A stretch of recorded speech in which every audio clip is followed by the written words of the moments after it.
Hello दोस्तों, आज बात करेंगे संविधान दिवस जो कि हर साल 26 नवंबर को मनाया जाता है, जिसमें लोकतंत्र भारत का सार संविधान से उत्पन्न होता है, जिसे सांसदों और नागरिकों दोनों द्वारा सम्मान दिया जाता है, जो हमें स्वतंत्रता, जीवन जीने की भावना, समानता और एक नागरिक द्वारा गरिमापूर्ण जीवन जीने के लिए आवश्यक हर चीज प्रदान करने की क्षमता के लिए इसका विशेष महत्व है। 26 नवंबर 1949 वह पवित्र दिन था जब स्वतंत्र भारत की संविधान सभा ने वर्तमान संविधान को विधिवत रूप से अपनाया और देश के कामकाज में इसके महत्व को बरकरार रखा। साथियों, ये संविधान ही है जो हमें एक आजाद देश का आजाद नागरिक की भावना का एहसास कराता है, जहां संविधान के दिए मौलिक अधिकार हमारी ढाल बनकर हमें हमारा हक दिलाते हैं, वहीं इसमें दिए गए मौलिक कर्तव्य हमें हमारी जिम्मेदारियां भी याद दिलाते हैं। आज 26 नवंबर का दिन देश में राष्ट्रीय कानून दिवस के रूप में भी मनाया जाता है।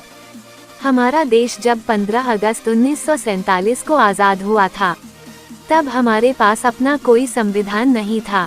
संविधान के बगैर देश नहीं चलाया जा सकता था, इसलिए इसको बनाने के लिए एक संविधान सभा का गठन किया गया था, जिसमें जवाहरलाल नेहरू, डॉक्टर राजेंद्र प्रसाद, डॉक्टर बाबा साहेब अम्बेडकर, सरदार वल्लभ भाई पटेल, श्यामा प्रसाद मुखर्जी, मौलाना अबुल कलाम आजाद आदि इस सभा के प्रमुख सदस्य थे।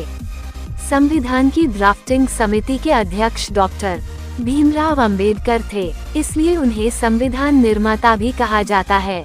संविधान तैयार करने में 2 साल 11 माह 18 दिन लगे थे। ये 26 नवंबर 1949 को पूरा हुआ था और इसे अपनाया गया। इसके बाद 26 जनवरी 1950 को संविधान लागू हुआ। साल 2015 में भारत सरकार ने 26 नवंबर को संविधान दिवस के रूप में मनाने का फैसला किया था। 2015 इसलिए खास वर्ष था क्योंकि उस साल संविधान निर्माता डॉक्टर भीमराव अंबेडकर की 125वीं जयंती मनाई जा रही थी। संवैधानिक मूल्यों के प्रति नागरिकों में सम्मान की भावना को बढ़ावा देने के लिए तब से ये दिवस हर साल मनाया जाता आ रहा है। भारतीय संविधान विश्व का सबसे लंबा लिखित संविधान है।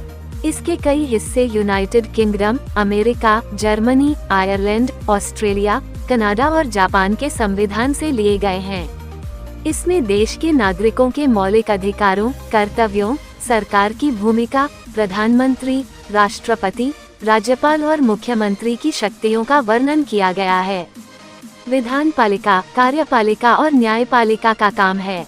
इस संविधान दिवस पर हमें जीवन भर अपने मौलिक कर्तव्यों और देश का कानून का पालन करने का प्रण लेना चाहिए। देश का अच्छा और जिम्मेदार नागरिक बनने से न सिर्फ संविधान का मकसद पूरा होगा, बल्कि संविधान निर्माताओं के सपनों के राष्ट्र का निर्माण होगा। आज देश के बहुत बड़े तबके का जीवन स्तर सबसे गरीब अफ्रीकी देशों से भी बदतर है। उसे भोजन, वस्त्र, शिक्षा और स्वास्थ्य जैसी बुनियादी सुविधाएं उपलब्ध नहीं हैं। उन्हें शोषण का शिकार होना पड़ता है। साथियों, आज के दिन हमें ऐसे लोगों को आर्थिक व सामाजिक न्याय दिलाने का प्रण लेना चाहिए। आर्थिक असमानता की गहरी खाई कम होने से ही संविधान का उद्देश्य पूरा हो सकेगा। इस देश की सबसे महान किताब पर आपने मेरे विचारों को सुना, इसके लिए आपका सभी का धन्यवाद। जय हिंद, जय भारत।